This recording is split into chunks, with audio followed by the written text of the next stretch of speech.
Catus Maximus here. This time I'm doing a review and comparison of Vise-Grips.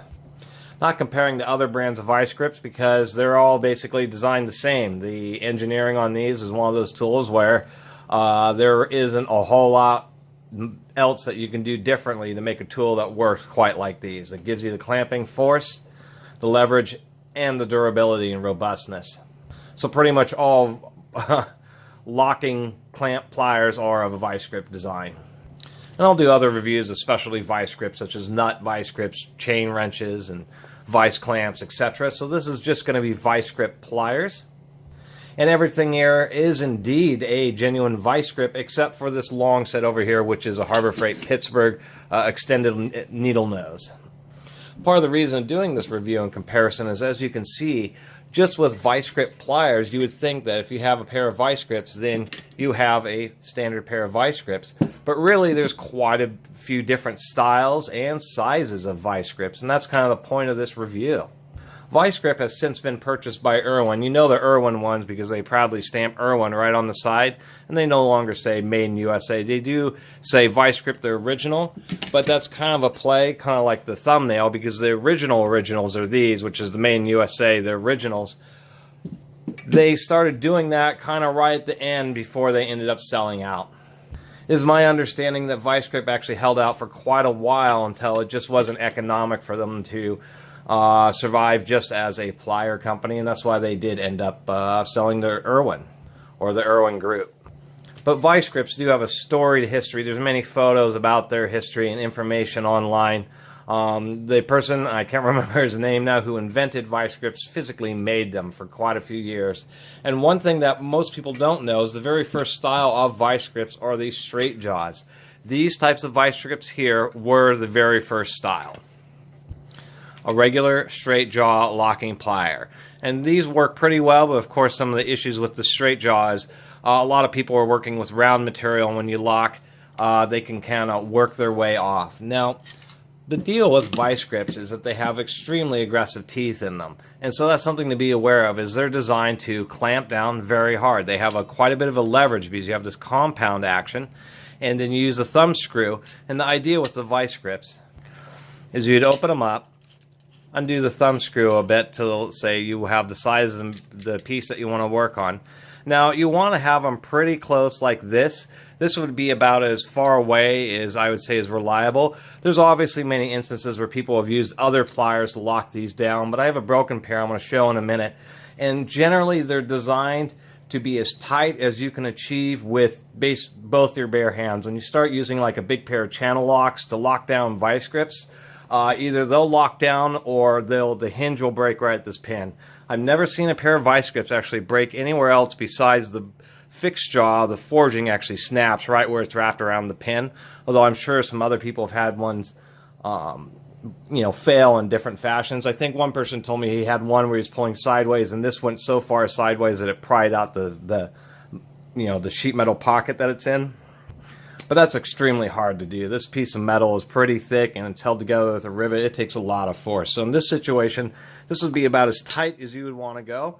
And when you lock them down, they are locked down, but those teeth are designed to embed themselves in the material so they actually get a nice solid grip. And then you have this little release lever, and that helps you give enough force to actually unlock it again. And as we can see, this is a pretty hard piece of metal, but that's the deal. The teeth really bite in, and then you get a ton of grip. The second deal with Vise-Grips versus any other kind of pliers is the fact that you have a compound action in addition to locking. So when you clamp down, you are basically grabbing a hold of the pipe like you're squeezing as hard as you can with both hands, and then when it's locked down, it's staying with that same level of force without you having to actually hold on to the pliers anymore. And that's really what makes them so amazing. You can clamp down really hard, get them locked on there, and then reposition yourself however you need to, so thus then you can get a nice grip and be able to try to rotate or pull or work on whatever you're trying to work on. Now, a long time ago, I had a viewer comment about the looseness of Vise-Grip jaws, and I was meaning to make a review of this several months ago. So if he does end up catching this video, he'll be able to see that some Vise-Grips are made pretty good and the jaws are actually pretty tight. Like say on this pair, they're pretty darn nice and tight and don't really wobble around much, but that isn't always the case. A lot of vice grips do have quite a bit of play in the jaws, and that's part of the way they're manufactured, and part of that is just they're made to work in very dirty conditions. And sorry about this odd cut in the middle of the video, but I had forgot to talk about how the vice grips tend to fail, and I kind of wanted to include that earlier in the video so more people would be likely to catch it. And it's one of the dangers that you have to be careful for. I had talked about, or I will talk about, how vice grips, when they fail, they tend to fail right at the bottom of the jaw. Now this is a set of Master Mechanic kind of knockoff vice grips, so I wouldn't say these are as thick or quite as heavy duty as genuine vice grips, but it's still an example, and this isn't the first pair that I've broken. But when you attempt to lock these down and you just have, like, it's way too big of an object, or it's just so tight that you have to use another pair of pliers instead of being able to lock down with the grip of both your hands, you really need to be careful, because all the force is pushing up this way, and so it's all just in shear on this pin. And what ends up happening is the bottom of the jaw will break, just like this. And because of the amount of load that's on it, when that jaw breaks, the vice grips can snap back, and actually, if your hands are near it, it can hurt. And that is entirely likely because you're with both hands, and as you're squeezing down, almost getting it locked, this will just suddenly fail. When it snaps back, I mean, it hurts. It's real surprising. And so I did want to mention that, is you do have to be careful. They can't take just an unlimited amount of force. And if you're really doing heavy duty stuff, get a larger pair of vice grips. 10-inch tends to be the largest that are sold in stores, but online you can order some pretty large sets of vice grips. But you do need to be aware, is if you're just clamping down super, super tight, that you run the risk of that jaw snapping, and when that goes, it's under a huge amount of tension, so it just is instantaneous. It's just an explosive failure, literally.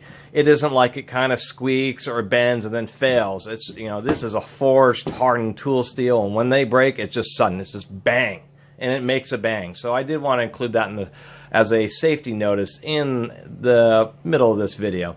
Continuing on now. A lot of vice grips do have quite a bit of play in the jaws, and that's part of the way they're manufactured, and part of that is just they're made to work in very dirty conditions, and so they have just a little bit of extra room for grit and crud. And actually, a lot of these pairs that I'm picking up right here are pretty good tolerance. These have a bit of wobble, and that's just the nature of vice grips, so I did want to point that out. So then we have the second generation vice grips, which have a slight curvature in the jaw versus having the straight jaws. And let me point out that the sizing is like, these would be a 10-inch. Those are a 10-inch. These are a 7-inch, and it just has to do with the overall length of the tool. One other thing about the newer ones would be this right here, where they have a metric Allen wrench, and what can happen is they can get jammed up, or they can be some rust on the thumb screw, and it can be hard to turn and to get free when you oil it. And you do want to oil the screws in these, is you can put an Allen wrench in there to help get it loose. And I thought that was actually a really good idea, and one of the nice things about the newer Irwin ones that I wish they would have done the old ones. But you can order just the thumb screws, and they do fit in the same size, like a 10-inch Irwin will fit in an older 10-inch, U.S. vice grip, and you can add that feature to older ones, which is something I wanted to point out. We do have, of course, different sizes. We have this. Excuse me. Instead of this, we have. Holy smokes! I'm a little mixed up there. They make them in all different sizes. So here we have a 10 and a 7. Here we have those 10s. These are actually 5s. And then these are cute little 4-inch ones. And I thought that was always neat, is that vice grip has just such a variety of different sizes of these pliers. And surprisingly enough, tiny little vice grips are real handy in many situations. Another quick note before I forget, and I was going to point out, is that when it comes to the Irwin vice grips versus the older American-made ones, besides them saying made in USA right on the handle, I didn't notice I had a pair that actually says Vice Grip on the handle. So they have varying ones that say Vice Grip, made in USA, the original, and then where's the other one here? Others just say plain made in USA. But the deal is, part of it is the stamping, that on original vice grips, the stamping on the side where it says vice grip tends to be very deep and very defined, where on the newer Irwin ones the stamps aren't quite as deep, and the chrome is just a slightly different color. I don't think it's quite as thick as it was on the original ones.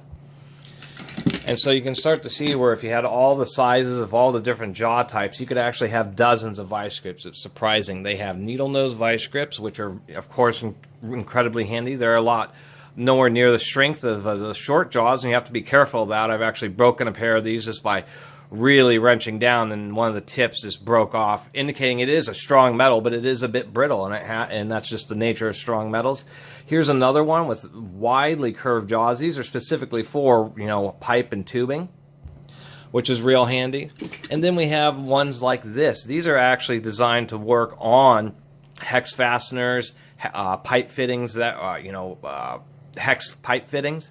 And so, yeah, it's a different jaw style. And one thing I'll mention about using vice grips, the serrated jaws versus nut vice grips, which I'll review in the future, is that you basically have one shot, because you're squeezing so hard in the way the teeth dig into the bolt. If the vice grip slips, it will do more than just round out the bolt. It'll essentially totally ruin the head to the point to where even an extractor won't work. I've had so many situations where I've used vice grips, and when they slipped, that was it. I had to grind the head of the bolt off or drill it out.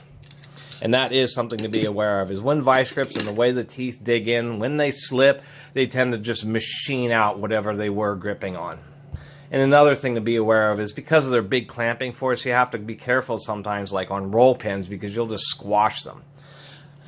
Sometimes you do need to modify them. I did a little bit of a ghetto, or excuse me, I don't like to use that term. I should say a poor quality homemade 45-degree angle, and I needed to get something out where I needed this specific angle, and so that's one reason to actually have some extra sets of vice grips, is sometimes when you need to modify them, or when you're doing really abusive work where you may need to hit them with a hammer or something along those lines. These are a Pittsburgh set. Vice Grip does have a set like this too, but they're actually surprisingly expensive.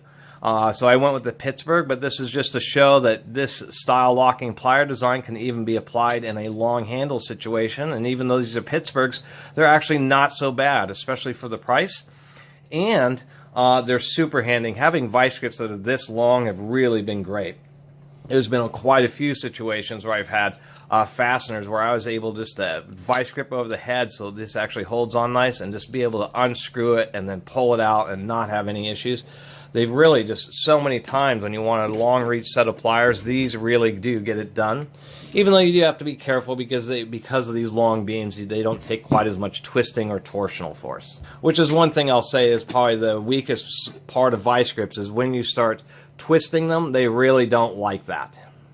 They'll certainly take it, but there's other sets of pliers such as channel locks, etc., which would do better in torsional situations than a pair of vice grips. They're really designed to have their strength, you know, in line with the jaw, and to be operated in line with the jaw, and I did want to point that out. They have tried making them more modern, such as these, which have these soft grip handles, and to tell you the truth, I kind of like them. They don't have the lock release lever, but they figure since they have such a broad area that they're easier to deal with. And to tell you the truth, these have been, the grips are fine with me. They are a little easier to clamp down on, I have to admit that. And I think one of the biggest advantages to them, surprisingly enough, is if you're in cold weather and you don't have gloves, using, you know, metal tools, they act as heat sinks and really freeze your hands. And one nice thing about these with the soft grips is that they're insulated and they don't freeze your hands as much, and I've always appreciated that. And you do get a little better grip versus just the solid metal ones. If you have greasy hands, then it is true, these things can really get pretty slick. And so that kind of concludes just a small review and comparison discussing vice grips and kind of showing how much variation in what is known as a locking set of vice grip pliers there really are. You can get all sorts of different jaw designs, jaw shapes, and sizes. And really, it's surprising how big of a collection of just vice grips alone you can build up, as you can see here. And as a general recommendation right here at the end of the video, if you're going to have the first tools that somebody would have besides, say, a set of screwdrivers and a hammer, is a lot of people end up with slip joint pliers. I would generally recommend against that. I would say that the first pair of pliers anybody should ever get should be a pair of Vise-Grips, because they will just get it done so much better than any other pair of pliers. Just because they'll work more as you expect, and you get, you know, a really nice solid grip. And I did almost forget that the newer ones, one of the nice things that they've done, or there's a couple different changes, is that on the old square jaw there was a forged piece of steel, and then the piece of sheet metal has been machined out, and then that's welded to it. Or on the newer ones, the lower jaw is another just solid forged piece of steel that's been welded and inserted into the sheet metal, so they are a bit stronger. And they do have cutters in the jaws and the more standard ones, and that's what's really nice about Vise-Grip cutters, is they're made for strong steel, even piano wire. Piano wire will chew up any steel cutters, just because piano wire tends to be as hard as any tool steel. But what's nice about these cutters is they pretty much will cut anything, you know, right through bicycle spokes and steel cable, at least until they get worn out, and they work pretty well just because of the amount of force that you get on them. Anyway, that'll be the end of the review and comparison of Vise-Grip locking pliers. I really appreciate everybody watching and subscribing, and if you haven't subscribed, please do subscribe to the Catus Maximus channel. Until next time, bye.